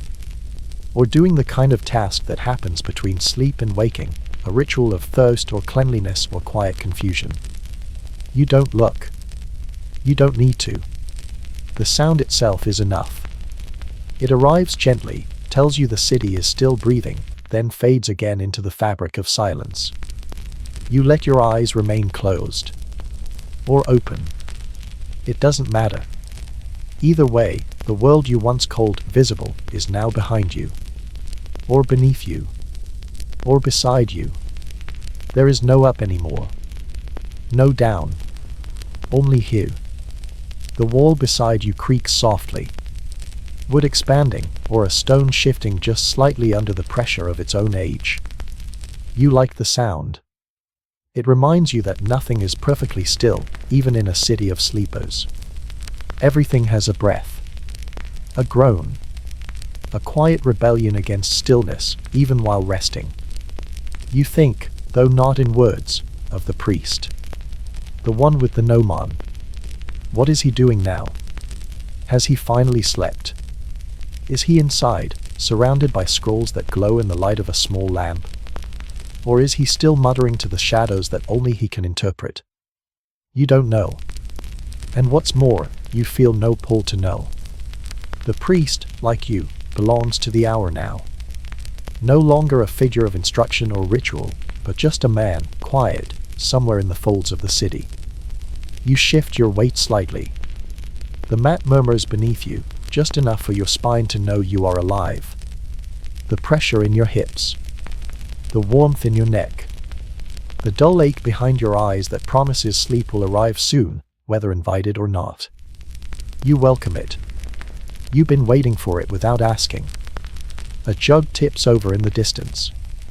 The sound of clay on clay, followed by a small splash. Not urgent. Not angry. Just gravity doing its work. You smile, or almost smile, without moving your mouth. There's a kind of comfort in knowing the jugs fall even when no one's watching. The sky is a deep black now. Not angry. Not heavy. Just deep. You feel as if you could fall upward into it, slowly, like a drop of warm oil in water. You would not rush. You would not make a sound. You would simply drift between the stars, becoming one more unnoticed light. Your body twitches once. A tiny muscle in your calf. A protest. A memory of movement. Then stillness again. You are not disturbed. You are not bothered. You are here. And around you, still, always, Babylon breathes. Not with lungs, but with presence. The walls breathe. The pots breathe. The sandals breathe.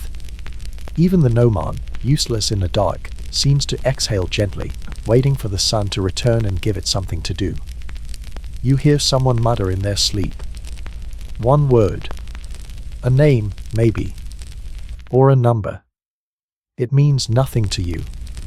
It is not yours to interpret. It passes through you like wind, then vanishes. You do not hold it. There is a sharp smell now, not unpleasant. Wood smoke. Faint. Lingering from a fire put out an hour ago, or a hearth someone stirred too late. It touches your nose like a finger. Then leaves. You do not chase it. You breathe again. And with each breath, you become less like a person and more like the night. Your edges soften. Your thoughts fall back. The line between you and the earth disappears. You are no longer resting in Babylon. You are Babylon. A cracked wall. A slow breath. A quiet song. A clay jug filled only with sleep. You are no longer sure what part of the night this is. It doesn't matter. The sun has been gone so long that its return feels like a myth someone once told at a fire that's long since gone cold. You do not need light. You are beyond it now. The world is not lit, and it is not dark. It is simply resting. Every stone, every breath, every limb curled against the edge of sleep is part of a long, slow moment that refuses to break. The square is so quiet now, it feels like a bowl, one of those great clay bowls used to wash things, smooth and curved and deep enough to hold a family's worth of barley or grief. You are at the bottom of that bowl. Not trapped, just held. Gently, like a pebble left behind after the water has gone. You belong here. Not because of who you are, but because nothing in Babylon is misplaced. If you are here, it is because this is where your stillness fits. Somewhere, very far away, or very close, a door creaks. Not the door of a house, but a gate. One of the outer ones. Heavy. Old. Made of wood so thick it doesn't rot, just dreams about collapsing and never quite manages it. The sound rolls through the streets like a reminder that Babylon is not gone, only sleeping. You hear it and you feel it in your ribs. Not fear. Just the soft nudge of awareness, then gone again. You lie on your side now, knees drawn slightly upward, your hand tucked under your head like a stone pillow. The mat beneath you has molded to your shape. You are not lying on it, you are wearing it. The edges press into you with the familiarity of something that has stopped asking permission. You would not call it comfort, but you would not ask for anything else either. Your mouth is dry. But not from thirst. Just from quiet. You have not spoken in hours. No one has. You realize you've forgotten the last thing you said. Or the last time anyone asked you a question. That, too, is a kind of freedom. Babylon does not need your voice to know you are here. Above you, the sky remains. Unchanging. Silent. So full of stars it feels like a ceiling painted with eyes. None of them blink. None of them look at you. They simply exist. And somehow, that is kinder than attention. You do not want to be seen. You only want to remain, soft, unnoticed, safe in the arms of this slow, crumbling city. You hear breathing. More than one. All around you. From other bodies on other mats. From the priest asleep against a temple wall. From a child curled against a broken pot. From the woman who hummed, her chest rising beneath the folds of her cloth bundle. The city breathes. The sleepers breathe. You breathe. You are not alone. And yet, you are untouched. A breeze returns. It brushes your face with such gentleness you almost mistake it for a memory. The memory of someone's hand. Someone's voice. A moment that may never have happened, but feels like it did. You do not open your eyes. You do not chase it. You simply let it pass over you like smoke from a fire you never lit. Your thoughts are fragments now. Not ideas. Not sentences. Just textures. The feel of wet clay. The weight of barley in a bowl. The glint of sunlight on water. The sound of sandals in dust. The warmth of beer passed from hand to hand as shadows stretch and time forgets to count. These are not memories. They are pieces of the city. You have gathered them by sitting here. By doing nothing. By listening. And now, they live inside you, without needing a name. Someone coughs, softly. Then stillness again. You hear the shifting of a robe. The stretch of a foot against dry cloth. The whisper of someone turning in sleep. These are the night's only voices now. No one speaks. But the city continues its conversation anyway. Your breath slows. Then slows again. You are not forcing it. You are following it. It leads you into stillness the way a narrow street leads into an open courtyard. You do not resist. You do not hurry. You do not need to arrive anywhere. You are already there. Your mind lifts once, gently, like a curtain stirred by wind. You almost wake. But then you sink again, heavier this time, into the warm arms of the mat, the wall, the dust, the stars. There is no dream yet. But the space for it is ready. The bowl has been carved. The cloth has been folded. The fire has died. The silence has made room. And you, blessed by stillness, lie wrapped in a soft night of Babylon, a city that doesn't remember your name, but remembers how to hold you when nothing else matters. You are no longer just lying still. You are being still. There is a difference. Lying still is something the body does. Being still is something the world allows. You are part of it now, the bricks, the breath, the air thick with forgotten incense. The edges of your thoughts have softened. You do not worry. You do not wonder. You do not count. You are not waiting for the next thing. You are the thing. Somewhere in the farthest corner of the courtyard, a piece of pottery topples over. It rolls a few inches and settles. That's all. The sound is as gentle as the flick of a finger on soft clay. No one reacts. Even the rat who was considering the leftover lentils decides it's not important. The world does not need to respond to everything. Especially not now. Your arms feel heavy, not from strain but from being used all day. You've carried nothing extraordinary, just your own body, your own breath. And now they've decided to rest. Your elbows press softly into the mat. Your fingers lie curled near your chest. Not tightly. Not in pain. Just surrendered. Like they've dropped something invisible and found peace in letting it go. The sky has changed again. It has grown paler at the edges, but only just. You can't see the sun yet. But you can feel its promise, like a memory pushing at the back of the mind. The stars are beginning to retreat. Not vanishing. Just pulling back, letting the world have its stage again. You thank them without words. They do not expect more. Beside you, someone sighs in their sleep. Not deeply. Just enough to remind the night that they're still here. That their chest still rises. That their dreams haven't fully swallowed them yet. It is a beautiful sound, the kind of sound that would go unnoticed during the day, lost in footsteps and voices and trade.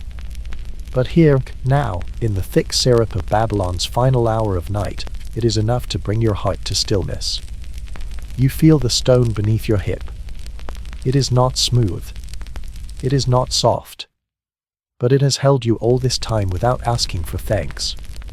You think, with no effort, that this is what it must feel like to belong, not to a person or a home, but to a moment. You belong to this moment. And it belongs to you. There is a kind of coolness in the air now.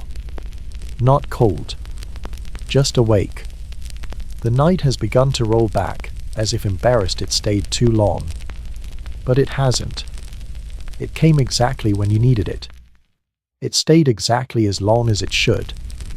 You are grateful. And your body responds with one more slow breath, long and wide and deep enough to carry the whole courtyard with it. The woman who once hummed, you can no longer see her. She may still be there. Or she may have folded herself into her bundle and disappeared into the folds of the city. You do not look. You do not need to. She was never yours to hold. Only a voice. A warmth. A shape in the darkness that reminded you to be gentle with your waiting. You think of the gnomon, the shadow measurer. It stands somewhere in the courtyard, useless and brilliant. A stick of wisdom, waiting for the light that will return too soon. Right now, it sleeps, like everything else. The sun has not yet touched its tip. And until it does, time itself remains mercifully irrelevant. Your legs have forgotten they once carried you. They now rest like heavy vines, grown into the mat, soft and rooted. You feel them only faintly, like memories of motion. You do not ask them to move. They've done enough. The city groans once. Softly. A beam settles in a nearby rooftop. A shutter creaks open and then, realizing the mistake, shuts again. Somewhere, a goat coughs. The world is preparing for morning, but very slowly, with no real commitment. You are not ready to leave this space. And Babylon, kind as ever, does not ask you to. It allows you one more minute. One more breath. One more heartbeat suspended in the warmth of sleep not quite finished. Your mind offers a thought. A soft one. Not important. Not even clear. Just the impression of something kind. A shape. A word. A picture of a hand in warm water, or the smell of sweet bread, or the feeling of being called by someone who doesn't need anything from you. It lingers. Then it fades. And you do not follow it. There is nothing left to do now. Not in the story.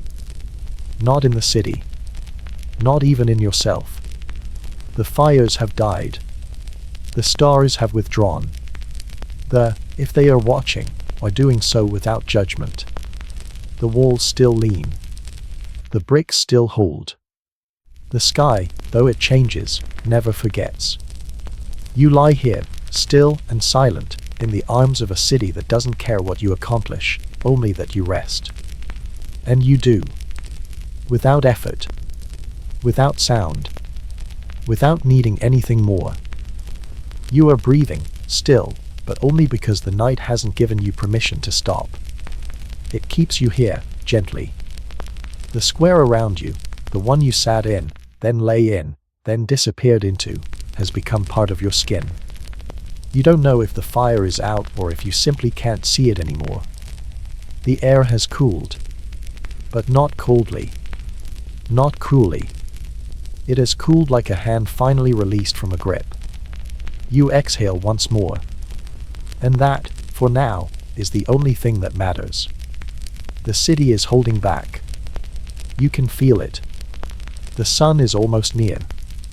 The birds are not singing yet, but they're awake. The rats have paused.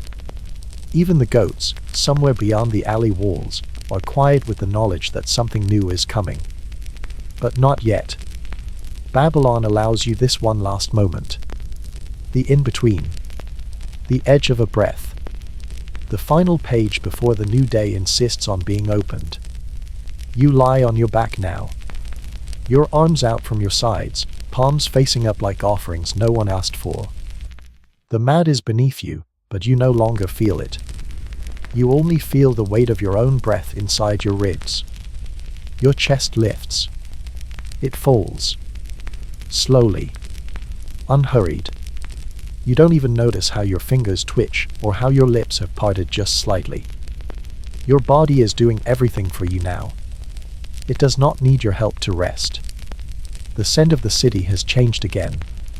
The ash is gone. The barley has faded. Now it smells like stone. Like cool dust and damp walls and the breath of sleeping animals. The kind of smell that reminds you the world was never clean, but it was always kind enough to lie to you about it. Somewhere above you, a linen curtain flaps once, just once, against the breeze. It sighs across a window, then stills. You do not open your eyes to see it. You know what it looks like. Frayed. Beige. Mended too many times. Still beautiful, in that way that things become beautiful simply by continuing to exist.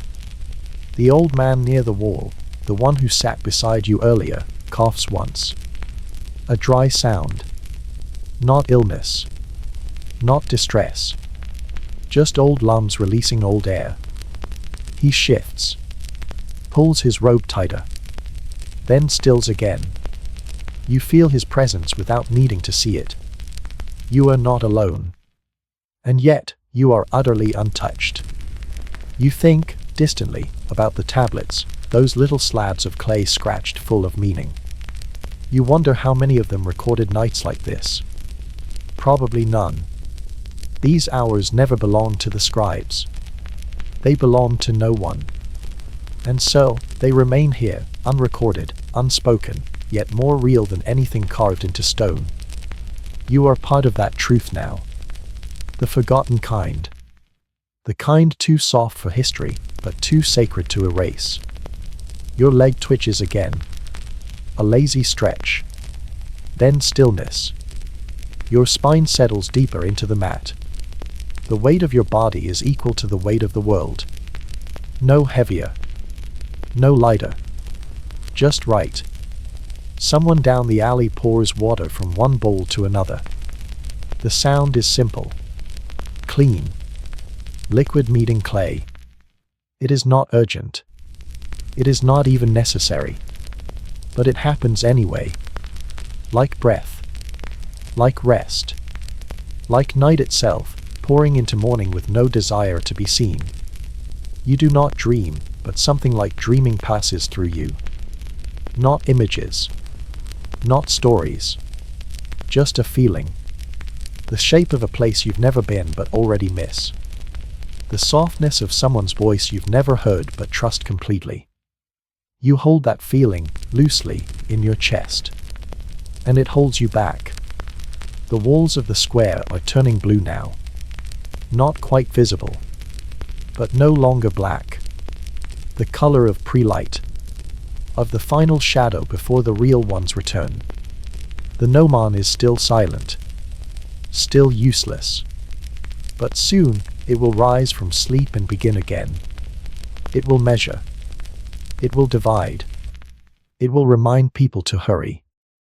But not you. Not yet. You are still here.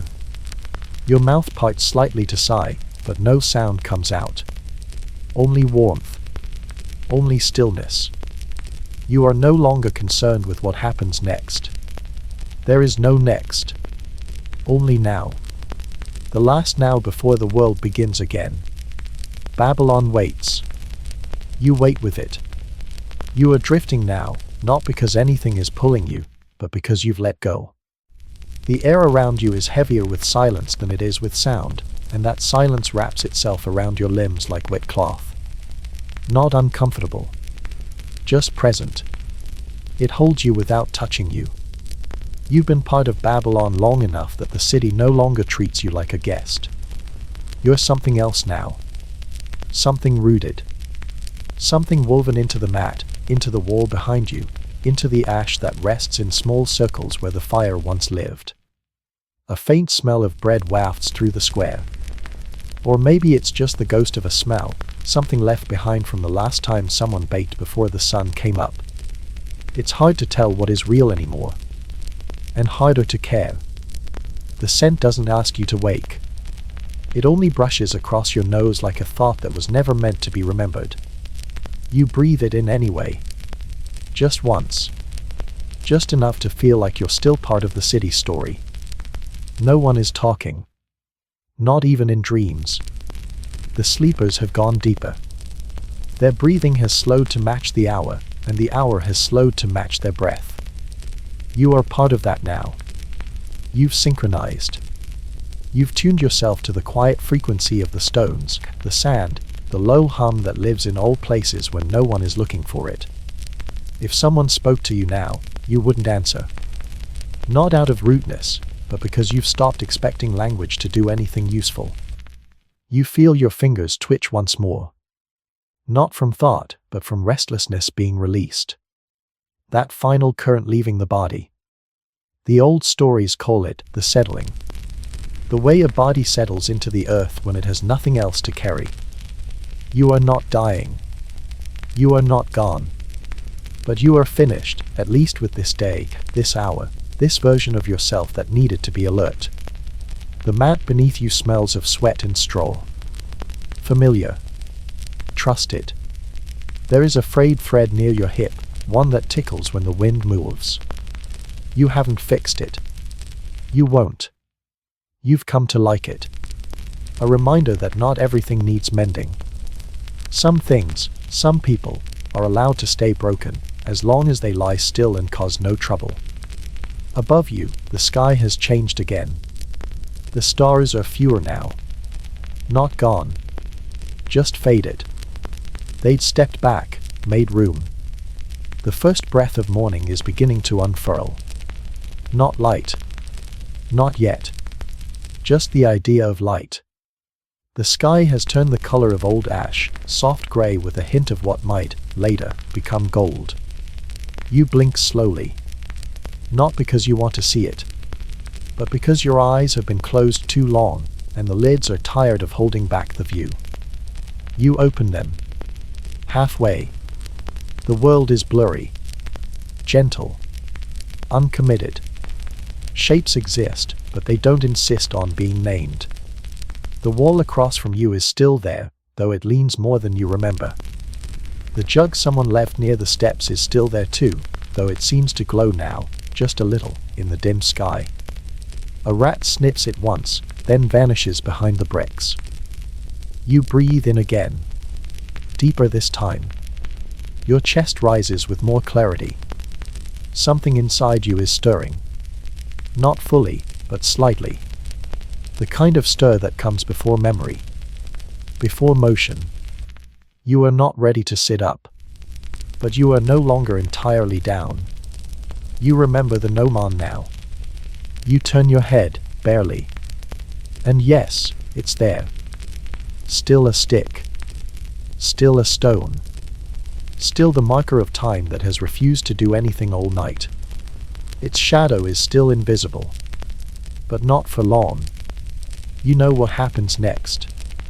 The sun will rise. It will stretch its fingers across the wall. It will wake the priests. The mothers. The scribes. The goats. It will find you, still on your mat, and it will gently remind you that you are not made of night alone. But not yet. The sun has not won the sky. Not yet. You are still allowed one more breath here. One more ripple of sleep across your brow. One more heartbeat under this blanket of air, this sky of ash and almost stars. You close your eyes again. Not because you must, but because the city hasn't told you to open them. Babylon is slow to wake. And you are slower. Somewhere in the distance, a gate opens. Not with urgency. Just a soft creak. The groan of a hinge remembering its job. It will stay open now. For the traders. For the camels. For the sun. But not for you. Not yet. You remain on your mat. Breathing. Still. Thoughtless in the most beautiful way. Something has changed. Not loudly. Not fully. But enough that your breath now feels like it has begun to return from wherever it had gone during the long hush of night. You feel the space around your body, not pressing, not calling, but gently becoming visible again. The shape of the mat beneath your back. The uneven grooves in the stone beneath your mat. The dull ache in one shoulder where your body curled too long without complaint. These are the first signs that the world is waking. Not shouting. Just reminding. The sky has turned the color of old parchment. Pale. Faded. Edged with gold where it kisses the top of the city walls. You do not rise. You only see it through half-lidded eyes. The world is not asking you to wake. It is simply inviting you to notice that sleep, like everything else in Babylon, is something that passes. You hear the sound of sweeping. A slow, dragging broom over dry dust. A woman, most likely. Sweeping the square not because it must be cleaned, but because the act of sweeping is the city's way of praying for a quiet morning. The bristles whisper across stone. Soft. Steady. The same rhythm she used yesterday. And the day before. And the day before that. In Babylon, habits are more sacred than hymns. The air is cool, but no longer heavy. It moves now, with purpose. You feel it slide across your cheek, touch your lips, stir your robe. The scent it carries is different.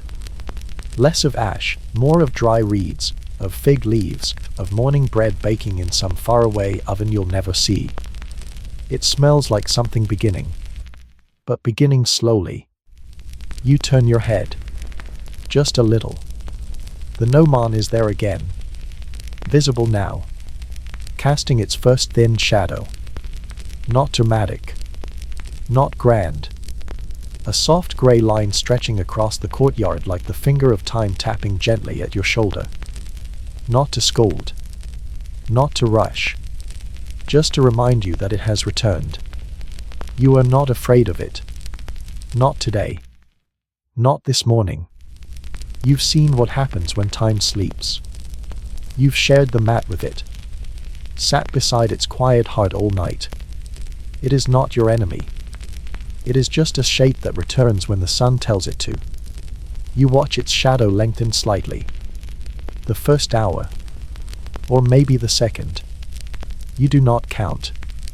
A jug is lifted nearby. Water is poured into a bowl. The sound is clear now. Crisp. Like glass, though there is no glass here. Only clay. Only hands. Only quiet people doing the same things they did yesterday and 1,000 days before. You do not see them. You only hear. And the hearing is enough. A child cries once, sharp and high, then is hushed. A soft voice, a cloth bundle lifted, a few footsteps retreating into a doorway. The city is stretching. Not rising. Not roaring. Just stretching. You sit up. Slowly. Thoughtlessly. As if your spine has decided it would like to remember its purpose. The motion feels like molasses. Your body does not protest, but it is in no hurry to be useful again. You rub your eyes with the back of your wrist, then rest your hand on your lap. You are here. Upright. Present. Though only slightly. You do not speak. You have not spoken in so long that your voice would sound foreign to you now. The world has functioned perfectly without your words. Perhaps it always has. The fire from last night has been swept into a small pile. Just ash now.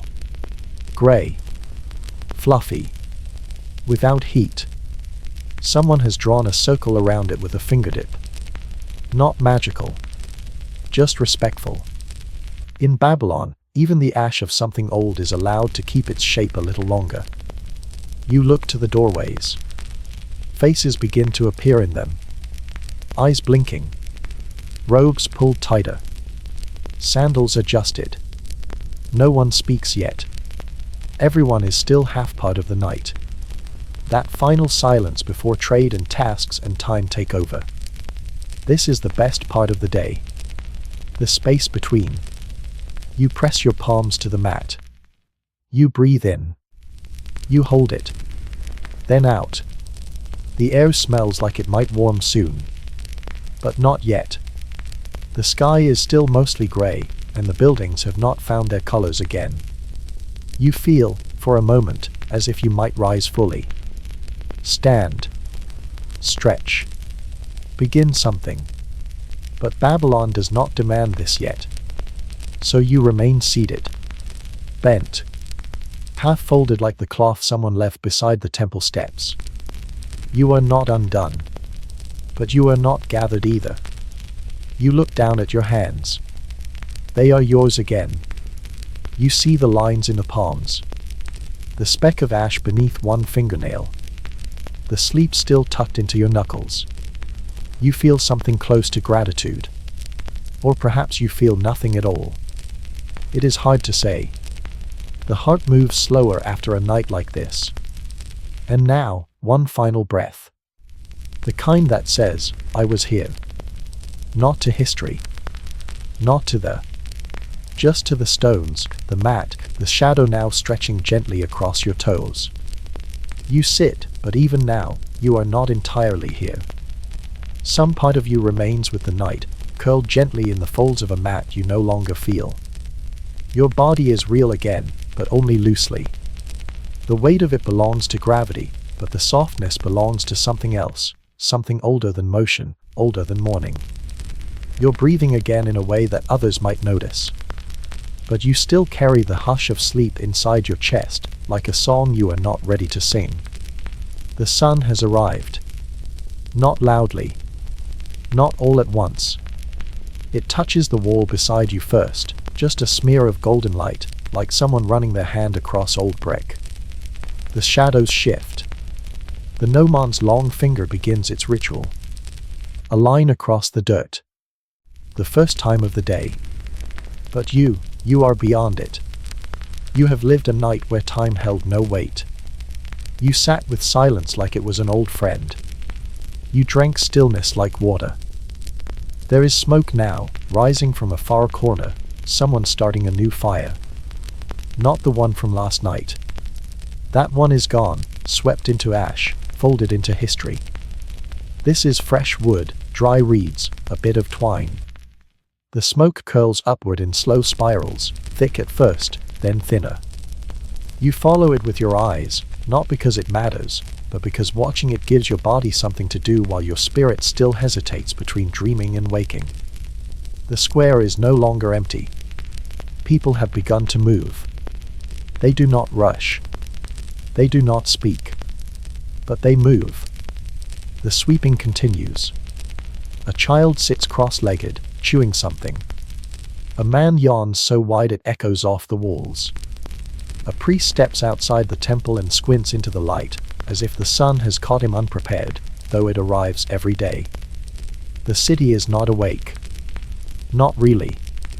But it is remembering how to be. You remain where you are.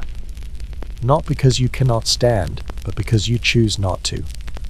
The moment is still here, stretched thin, yes, but not broken. You press your palm to the mat. You feel the woven ridges. You feel your own skin. You feel the echo of sleep still inside your fingertips. The birds begin. 1, then 3, then many. Soft chirps. High and bright. You hear them, but they do not pull you away. They are not calling you back. They are only doing what birds do. You smile, or you think you do. Your face moves slightly. You remember the woman who hummed. The man with the scrolls. The boy with the chicken bone gnomon. The sleeping dog. The slow, tilting jug. None of them are here now. Or maybe they are. But they are not performing anymore. They have all returned to themselves, to routine, to the day. And you, too, will return. But not yet. You let the sun touch your knees. You let the shadow touch your shoulder. You feel the warmth rise up your spine, one vertebra at a time. You do not resist it. But you do not hurry it either. You are still a sleeper, even with open eyes. A pot clinks against a wall. Someone begins to speak. Words now, full ones. The city is finding its tongue again. But it hasn't called your name yet. It hasn't told you to rise. And so you wait. You breathe again, fuller now. You feel your lungs stretch wide. Not with urgency, but with welcome. The air is different in the morning. It holds promise. It holds questions. But for now, you hold nothing. You look once more to the sky. The stars are gone. All of them. Vanished without fanfare. You will not see them again until the world turns. Until the night returns. But you do not miss them. They have given you everything they needed to. They watched you sleep. They watched you disappear into this city. They watched you be held. And now, the gnomon casts a perfect line. Sharp. Precise. Time has returned. But you do not bow to it. You nod, perhaps. but only because it deserves respect, not control. You sit, one hand on your knee, the other in your lap. Still. Watching. Breathing. Still carrying the night, just a little longer. The city stretches its arms. The goats bleat. The sun spills into the alleys. Babylon begins again. But you do not rise. Not yet. Because this was enough. Because this was sleep. Because this was stillness. Because this, all of it, was yours. And the story does not end. It only fades. Gently. Into breath. Into silence. Into sleep. Forever, for now.